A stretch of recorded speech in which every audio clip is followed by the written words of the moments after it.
on Wealth. And it's a safe space where we also share a book, we discuss it, we read it, and we share insights. We mostly read books about habits, habit building, money, wealth creation. And this is an all women forum run by Women on Wealth. And who are Women on Wealth? We are a community of women committed to having 5 million, that's 50 lakh financially educated women by 2030. So inside of this, we have committed to also building a habit of reading about money, reading about habit forming, and the Money Book Club, which is now live streaming on YouTube as well. Uh, it is part of this commitment, and all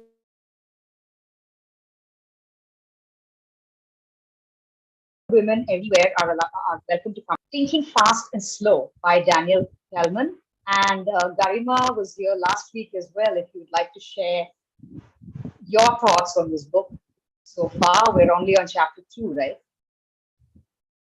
Yeah. So, Garima, Sure. So, first of all, welcome everyone. And quite honestly, that's why I wrote that quote, Kaveri, because that came very close. When I read chapter 2, I actually felt a little embarrassed that how many times I have simply put off any critical thinking because I was simply being lazy. Right? I didn't want to put in an effort. And that's what chapter 2 talks about. So, for everybody who's joining in you or hasn't read chapter 1, what Daniel is saying is there are primarily two systems that our brain follows, and one is system 1, which is like our immediate automatic response to anything. The second one is system 2, which is where which comes into play when we actually make it come into play. So, for example, he gives very good example for people who have read it.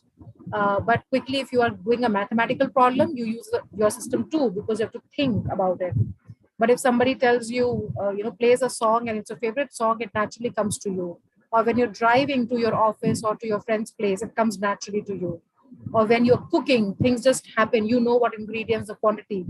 So system 1 is basically something that makes us do things basis some pre-fed or biases or experience or anything. But system 2 is what is more crucial. That's what we started off with in chapter 1. Chapter 2 talks about how is my attention um, uh, impacted, or my focus impacted, or my mental effort impacted when I'm following either of the system, right? And in system 1, we don't really need too much of focus, right? Because it's just happening. It's natural. It's going to happen to me any which ways.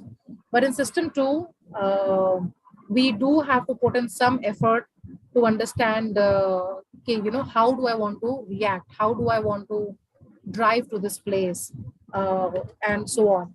So that's what stuck to me, because I realized that so often we just, at least I recently, because of either excuse of workload or simply because I assume that this is the best way to do it. I have never prioritized my system 2, but I've let system 1 think and make me go through certain things. So that's what stuck with me about the chapter 2, and that's primarily in a nutshell. Otherwise, the book will become very textbookish, but in a nutshell, it just says that you can be lazy and follow system 1, you are at a disadvantage, or you can actually tells you that you are programmed to be lazy. Right? Correct. It says that our natural instinct is to be lazy, where we look at the general patterns and generally say, yeah, this is it. And same thing happens with when we are doing, and this is so important because sometimes we see in our group community chat also, Kaveri, when somebody puts in a thought, the very first instinct is that if this has worked with her, let me also do it. Our first instinct is that my bank's RM has asked me to take this policy, he must be aware about it, so I'm going to simply take it. Right? Why put in the effort? Correct. Why put the effort? Somebody has put in the effort. I trust that person. And that's where system 2 is something we need to bring out and tell us that no, Garima, you can't rely on the RM. Or if it has worked with Kaveri, it may not really work with you. You should probably get in a conversation with Shweta and ask, how did she do it? But I realized that of late, so many things, be it in office, be it in personal life, I have been prioritizing my system one. So I didn't like myself to be called lazy, quite honestly. I took full offense to that chapter, but I'm not going to be letting my system one rule over. But I think also in some way that system one is a way for us to build knowledge. Because otherwise, if we never trust in what other people have done and we don't take general patterns in and we keep wanting to do every research ourselves, then if we're putting in that effort, everyone will be reinventing the wheel after they were born. Everyone will be reinventing like that. So you need to have that as a survival skill. I think system one helps you to build on the knowledge of others and put in the effort only what you don't have as yet. So I just think that it's essential to have both. But when we get lazy, we rely completely on system one and say, yeah, everyone else is let them put in the effort. Everyone else is doing it. Why bother? Why Yeah, check? yeah, So, sorry, who is iPhone? If you could please either yeah. I correct. just rename yourself, please, if your name doesn't reflect who you are. If you go to the top of your little box, there'll be three dots, and you can rename put that and put more and rename yourself. Yeah.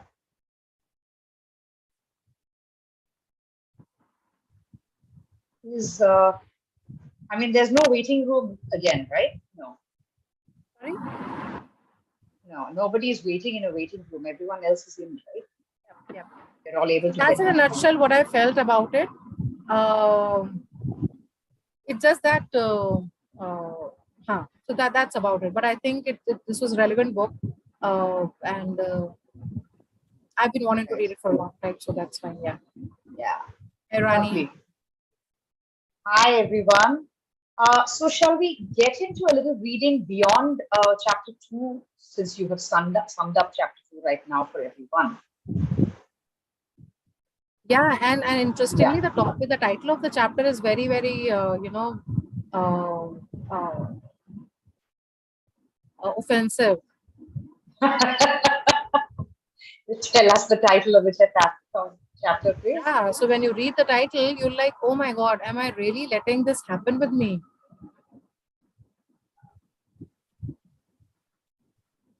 Hi, Rani.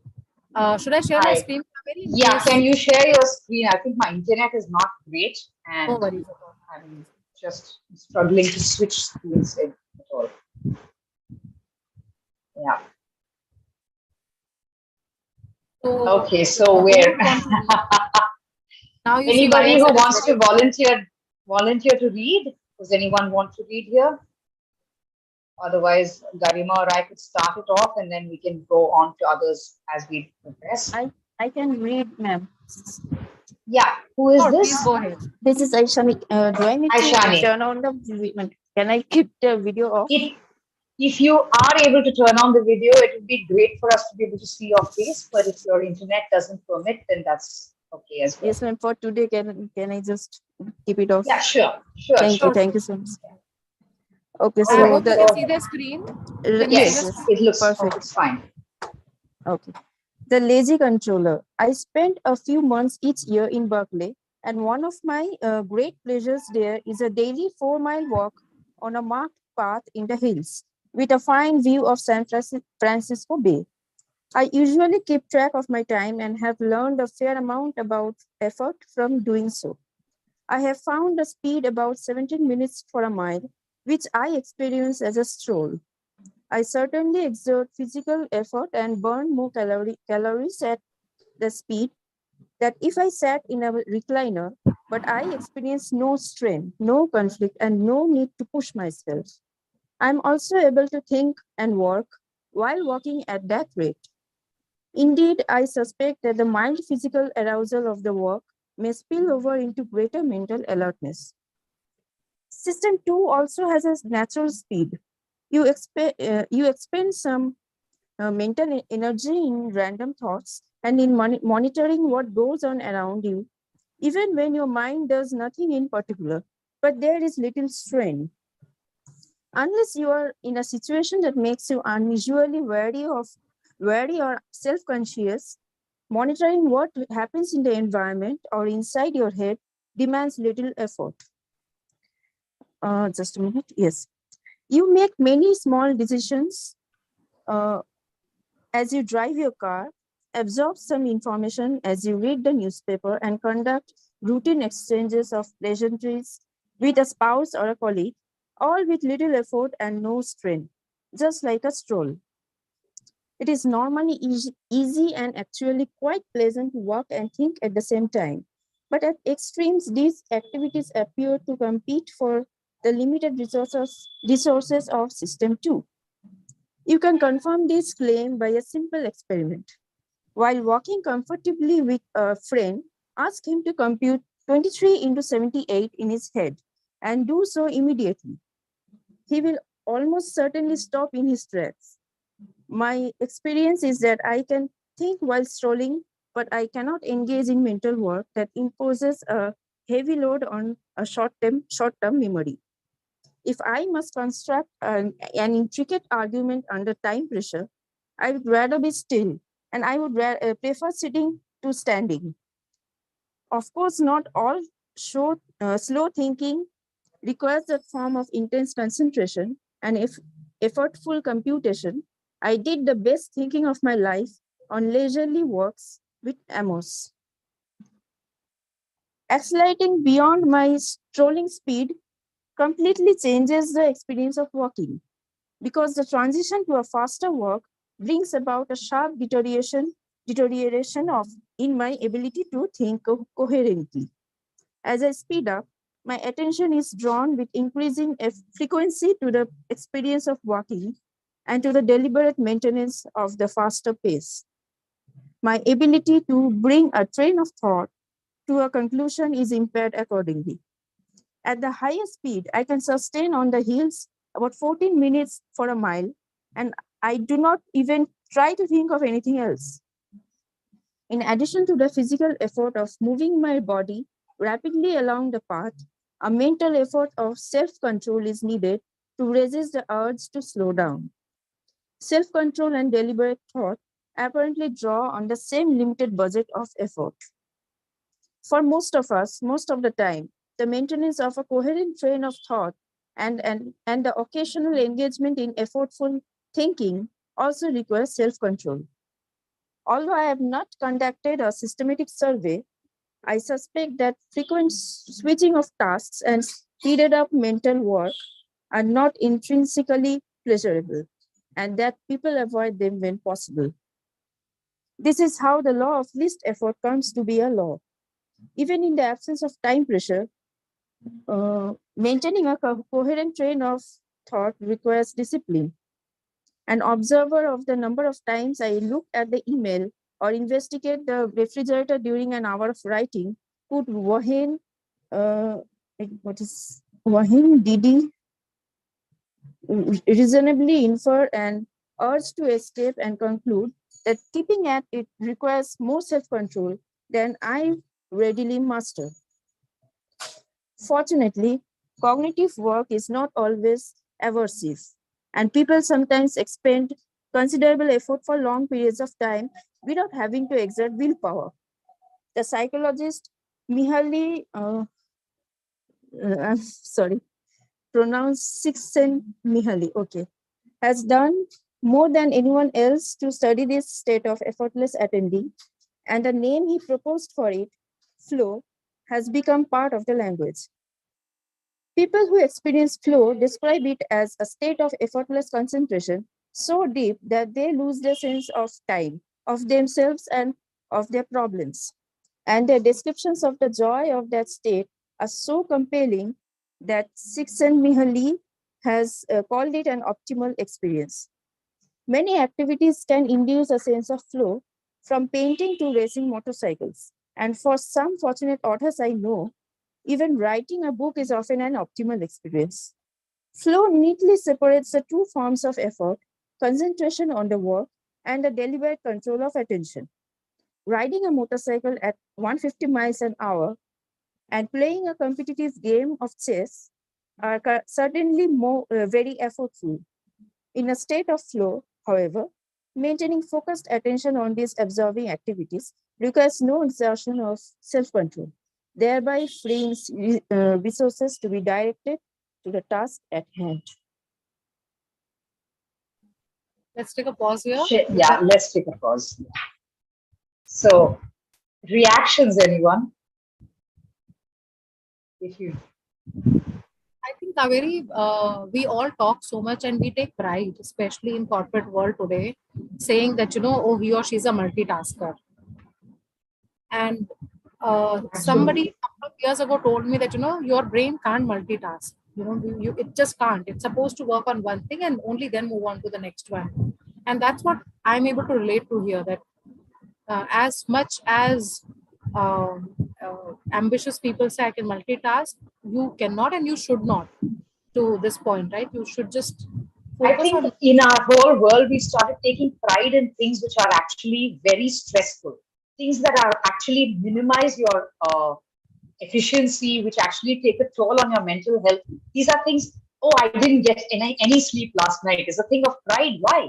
Actually, it's a horrible thing that you didn't get enough sleep last night, or that you stayed very late, or that you're working more than you're needed to, or that you are multitasking when you can't actually do one task at a time. You should. I mean, I think we've started taking pride in things which are terrible for ourselves.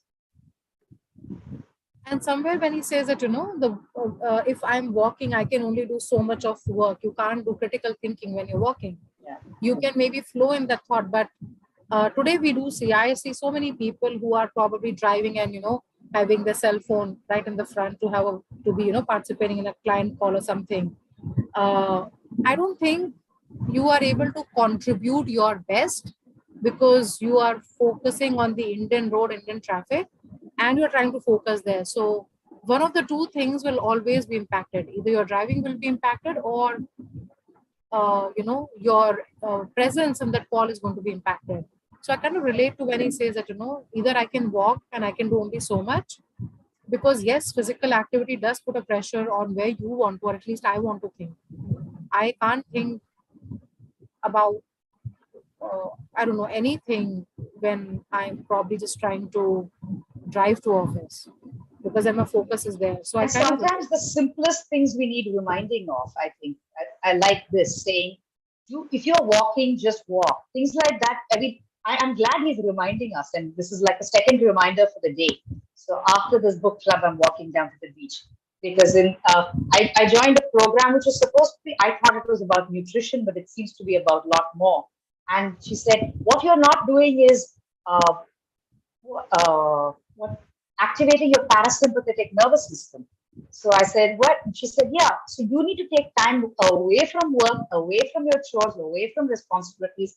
Don't feel guilty about it and paint or draw or take a walk or whatever it is. So something that helps you reset, that, gives you all those the nice hormones that make you happy, the happy hormones up, which actually will then help you work better when you are concentrating. So don't try to do everything for everyone and just get to that. So today's second reminder, to do one thing at a time, not try to do everything at home and at work all at the same time. Yes, Preeti. Yeah, you're on mute. You're on mute. This brings me to the thought that this is not just true for adults. Look at children nowadays. Their parents want to put them in 10 activities at the same time. And, so because of that, the children always have to be amused or educated or sort of told that they need to be told that this is the time for music. So you should practice your piano or XYZ, whatever it is. Children need some time, free time, maybe to do nothing, but to recharge themselves. Yeah. So that's why, that burnout is so much earlier now. And which is also why children do not know how to entertain themselves anymore. They do not. Because of this. And, initially I used to think I was being a bad parent, and I'm happy to hear more people saying this because, I used to let my children get bored. Let them be bored. Then they come up with things to do. It's okay. It's psychology. Psychologists have said that children need to get bored to get their creativity thinking. Okay, what can I do to not bore myself. And if it means that brother and sister are going to be irritating each other, then let them be. That's what they're going to do. That's what siblings are there for. But I know this is a very different topic, and I don't know, Kaveri, if you had joined that in one of our candid conversations. We had a very good discussion on this itself. Children, remember? Yeah. So, but coming back to the topic, one of the lines that I also liked, and I'm trying to find it again here. This one, flow neatly separates the two forms of effort: concentration of a task and the deliberate control of attention. Right. So it is so often that for boring things that you don't enjoy, and which is why I get at least distracted, because I'm deliberately trying to control my attention to that particular activity. So some people say that, you know, you're procrastinating, you're being lazy, but it's just that I'm not enjoying it, but I have to do it. But the things that I enjoy, I can just go on doing it seamlessly. You know, I will be able to put my focus and think about it critically as well. So I like this. You know, people. I'd like some of the new members to also say if there's anything that, you know, that like Aishani, Lakshmi, Shweta, Rani is here. Hi, and Nima, Vijaya, Sneha. What have you got from this whole system? Hi. System too. I remember when the TV had come, we were always been told not to watch TV and have a dinner or lunch. But later in the 20s and 30s, we ended up watching TV and having a food. So when you speak about doing only one thing at a time, it's actually just saying same thing. I think it's been just repeat. Somewhere repeating. And I think it now comes to us about phone. Being on the phone when doing A, B, C, D, E, F, G. True. You know, and before we can tell our kids, we better stop. Just because they'll emulate us. So, yeah. Yes, Nima, you had something to say? Yeah. You know, whether you have heard that people say that women are good at multitasking. Yeah. I think it's more a necessity than good at. Yeah. So I think they have generalized it, and it is actually a burden now that you know, nobody, as Garima told, nobody can multitask. It is, you lose something somewhere. You can't do any job properly. But there's a necessity, and saying that women are good at multitasking, that is just a, you know, like a conspiracy, I feel. Yeah. It is a conspiracy. Absolutely. It is. No, it's like if they put you on a pedestal and tell you, oh, you're great at this, then you just have to take the responsibility of doing that. That's what's happened. Saying women are good at multitasking is to make sure that others don't, non-women do not have to then do half the things. It's on the line of like women saying, women being told that you are a superwoman. Yeah, absolutely. On the same line, and it's just a burden. It's just none of us are superwomen. Thank you very much. It would be very nice if some supermen also stayed tempted. Yeah. So in one of the lines, they say that how much effort it is there. I don't remember how much effort it takes to multitask. You know, do different tasks continuously or in order. Not order. What is that line? When you do that, okay, I blanked out. Are you saying flow? No. I'm sorry, I blanked out. Okay. That's okay. It'll come back. I'm just thinking that, you know, beyond the conversation here, if on the Telegram group, I hope you all are on it, if we can also take this as something there, we like an accountability partner. Take some time off to do one thing which we do not interrupt with anything else, and put it on the group saying, today I sat down to eat and I did not have any books, any, you know, other device, nothing. I looked at my food, enjoy my food, and I ate it. Or that I went for a walk and I did not have 3,000 other things and calls and everything, and I just went for a walk and enjoyed what was around me. Like being in the moment, if we can share on the group when we are doing only just one item, one task, I one just thing that is enjoyable for ourselves. Yeah, and I think this having a smartwatch has also become a too much of a Yeah. Smarter watches make dumber people. yes, Let's yes. not do that. It's Let's have let's uh, have dumb watches, dumb phone, and smart people. and because I was just thinking, it just came to my mind about working in school where we are not allowed to use mobile most of the time. Mm. And now when I see many of them having a smartwatch, it becomes much more easier to get distracted now. Even for the when you're conducting your sessions, it becomes easier to get Yeah. distracted. Yeah, online did away with a lot of those things because they all had to be connected. But there are still, luckily, some schools which don't allow them to bring in smartwatches. And Yes. I mean, I know my daughter's school, they even if they have a phone, whatever kind of cell phone, they leave it with at the office when they enter the school.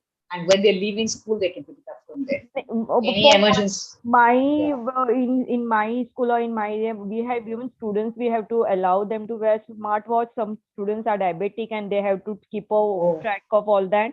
So we have to allow, but then we have to again while teaching also we have to monitor what they're up to. Okay. Correct. So that is Yeah, smartwatch yeah. become a problem now. Wow. I like the idea of accountability partner, Kaveri, because I was just thinking, I think 2 days ago, of pinging everybody that we should bring it back. Because somewhere I enjoyed that. I think during Ah. Atomic Habits, when we were reading, we did that accountability partner. Yes. I really enjoyed it. And it got me thinking of ways in which I could, make my workout more enjoyable because I had the accountability partner to report to. I Correct, had to correct. do it every. So I think this sort of, one task for yourself that you do not interrupt with anything else. Let's If commit if to I can doing that. add Kaveri, a year or half back, they had this Friday money quiz. If that money quiz was happening on Friday, if that can be, but it will become a much. We need someone to organize that, Rani. If you Yes. will take that on, because it's just so many things in the back end actually with the core Right. team and everything. They're doing so much, and some of us who can, we're trying to help, but we're also trying to bring in a committee to see what other activities we can do. And I'll definitely take this up, saying that money this is something that we don't want. We can do that. Yeah. All right. Can we get back to the reading? So I will try to minimize this. Whoever wants to read, please go ahead. Is there a volunteer, or shall I Yes, read for a bit? volunteer. Anybody who wants to read? I can read. Please, please. Are we reading The Busy and Depleted System 2? Yes. Yes. Yes. Okay. The Busy and Depleted System 2.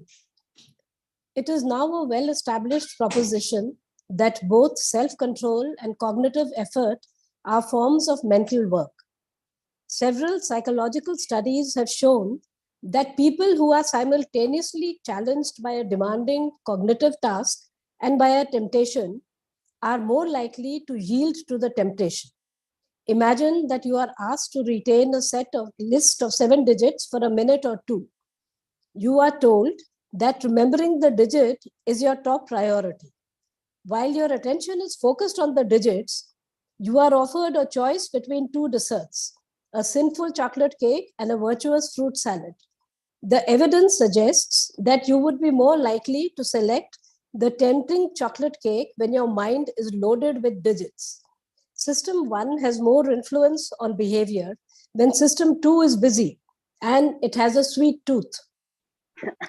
People who are cognitively busy are also more likely to make selfish choices, use sexist language, and make superficial judgments in social situations. Memorizing and repeating digits loosens the hold of system 2 on behavior. But of course, cognitive load, just a minute, where have I?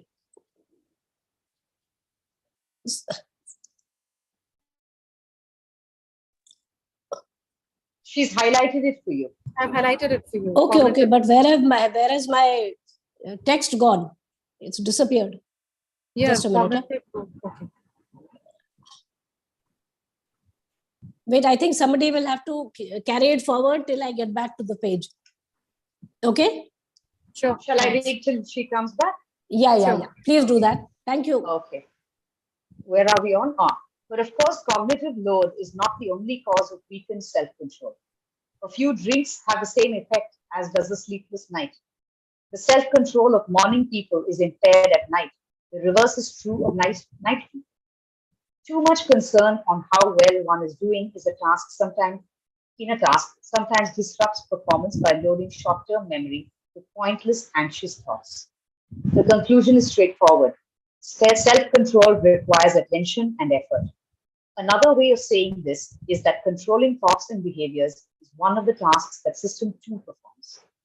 A series of surprising experiments by the psychologist Roy Baumeister and his colleagues has shown conclusively that all variants of voluntary effort, cognitive, emotional, or physical, draw at least partly on a shared pool of mental energy. Their experiments involve successive rather than simultaneous tasks. Baumeister's group has repeatedly found that an effort or will of self-control is tiring. If you have had to force yourself to do something, you are less willing or less able to exert self-control when the next challenge comes around. The phenomenon has been named ego depletion. In a typical, where we went.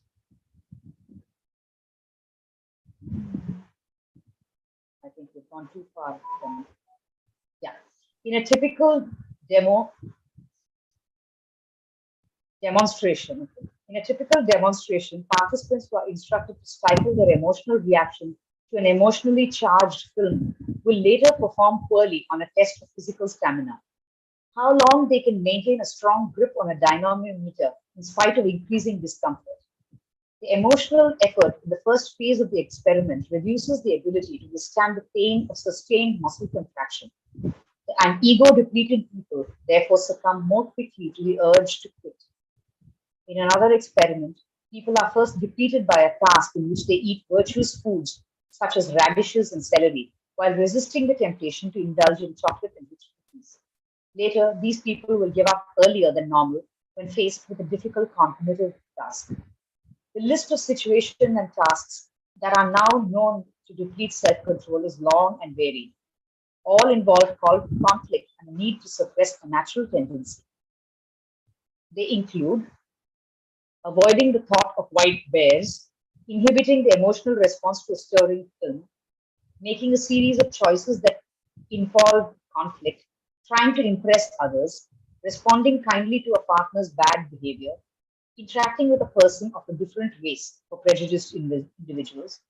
The list of indications of depletion is also highly diverse, deviating from one's diet, overspending on impulsive purchases, reacting aggressively to provocation, persisting less time in a hand grip task, performing poorly in cognitive tasks and logical decision making. The evidence is persuasive.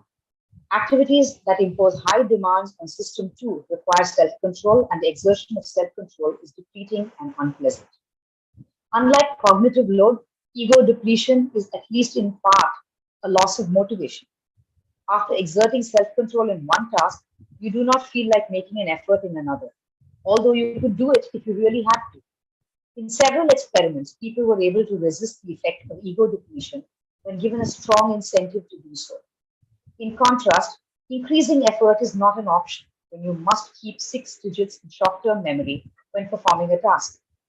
Ego depletion is not the same mental state as cognitive busyness.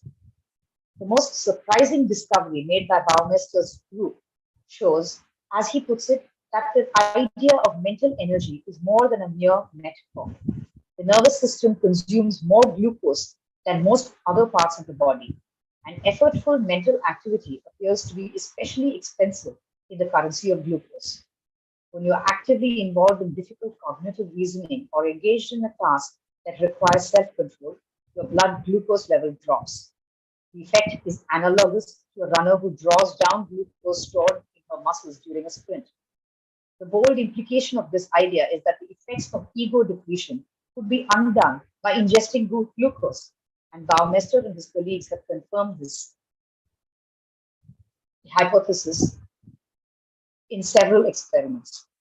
Volunteers in one of their studies watched a short silent film of a woman being interviewed and were asked to interpret her body language. While they were performing the task, a series of words crossed the screen in slow succession. The participants were specifically instructed to ignore the words, and if they found their attention drawn away, they had to refocus their concentration on the woman's behavior. This act of self control was known to cause ego depletion.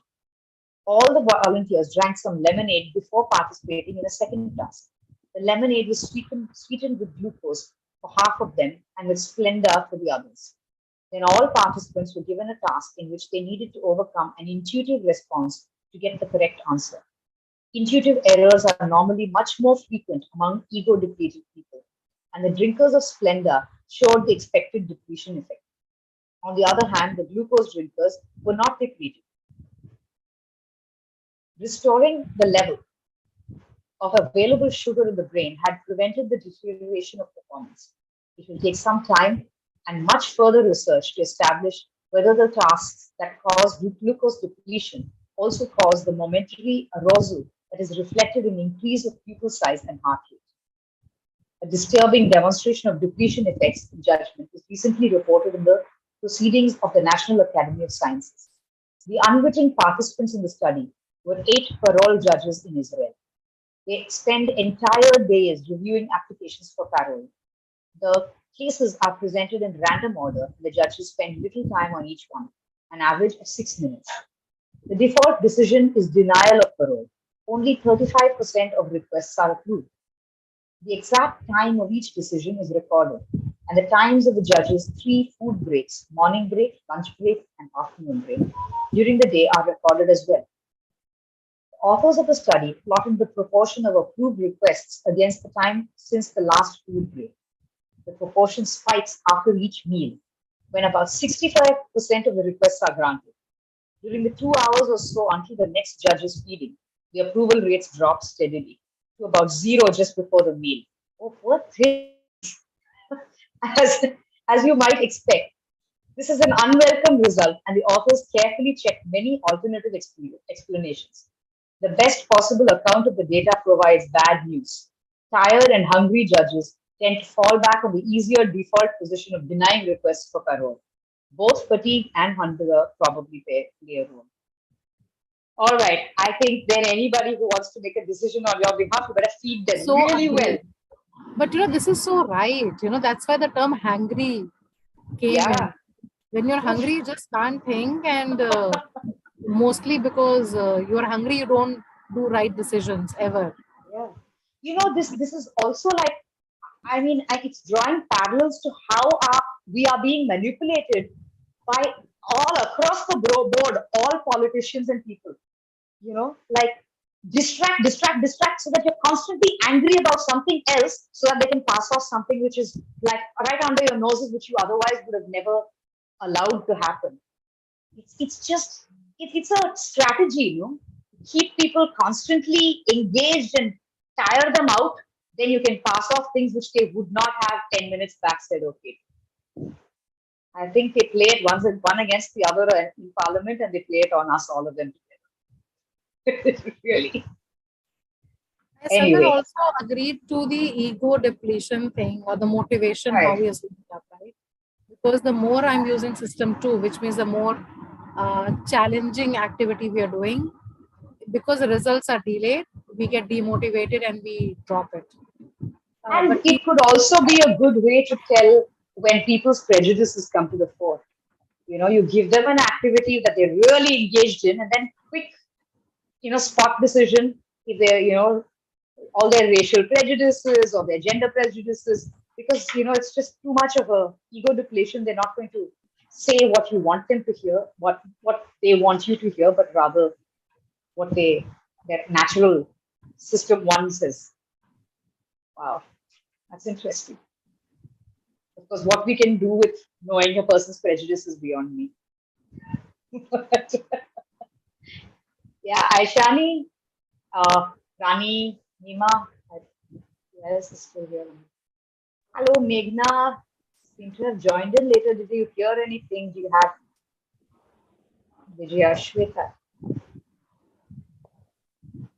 And self-control requires attention and effort. And I think that's what we so often in our community meets also. That's one of the biggest things that I have at least experienced. Most of us raise that, discipline, or, how do we go ahead and make a regime that we have to follow those things. So I think it just, we need to, Even all of fasting now, like when we have Navratri, we will not be eating. Even the Ganeshka we keep fasting. It's all about self-control. The Jain just now, Jain, they had that's why I never fast on these Navratri and Ganesh, because I've made a system. I was just going to say that fasting is not one of the things that I want to put any effort towards. Correct. Yeah. And you such delicious food is cooked. Why fast and avoid it, right? So again self-control. No, I have self-control in other things. And I do not want to have self-control. As I was saying, I'm on a clean eating spree, and actually the hardest thing to do was to eat enough calories. Right. We think because if you are not eating all the empty calories, to be able to fulfill your calorie intake, there's a lot you have to eat. Initially in this program, I was unable to eat that much because I can't just put white rice and put like chapatis and fill it up. So then there's so much of greens, so much of protein, so much of fat to eat. It becomes really hard to eat that much. So it's not that you have to eat less. It's more a question of eating the right foods. I think it's crazy. But yeah, fasting and self-control apart. Like some of us, I think it is a question of making it a habit, like the chapter 2 was saying about, you have, the more you do it, the easier it becomes. It's like I was saying the economy of motion is what I pointed it at, but they call it economy of action, where your default then starts telling you, how you can put in less effort to get the same result. So the effort becomes less. In the Telegram group, I likened it to swimming because that was the first time I came up. I used to be a competitive swimmer. So training for that was the first time. When I was learning to swim, even swimming like a half a breath took so much of effort. It's not that your stamina builds up so much. It's just that you learn how to economize the amount of effort you have to put for every stroke. So it becomes effortless after a point. So I think even whatever task we are doing, whatever it is, even in our system to not deplete our egos or deplete our thing, we need to pick our battles, put in the minimum effort to get maximum results somewhere along the way. That's true. Yeah. I like what you said, it's a matter of putting habit. You're doing that 1% every day. So that system 2 eventually becomes, your system 1. When you get something, you naturally know that, okay, I have to read this or I have to do this. It becomes a habit gradually. Right. So I think the like idea doing is your money in, money out. Correct. So abhi you have to put in the effort. It's still in system 2. I think the idea is to make all of most of the things convert into system 1. So you just do it as a flow. Lovely. Yeah. So have we come to the middle at least of this chapter as yet? I think we're in the middle of chapter 3. That's what I was reading. We are here. So we have 1, 2, 3. So we have 6 more pages for this. So shall we do 2 things in the coming week in the Telegram group? Every day engage in the Telegram group. Post at least one task that you have done, which has been self-satisfying and something that you have put in effort without distraction, without trying to multitask. And also something from these 6 pages that resonated with you. So just engaging every day.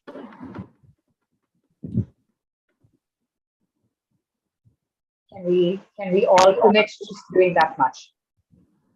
Is everyone here on the Telegram group? Hi, no, I'm Vijaya. I am not on the Telegram group.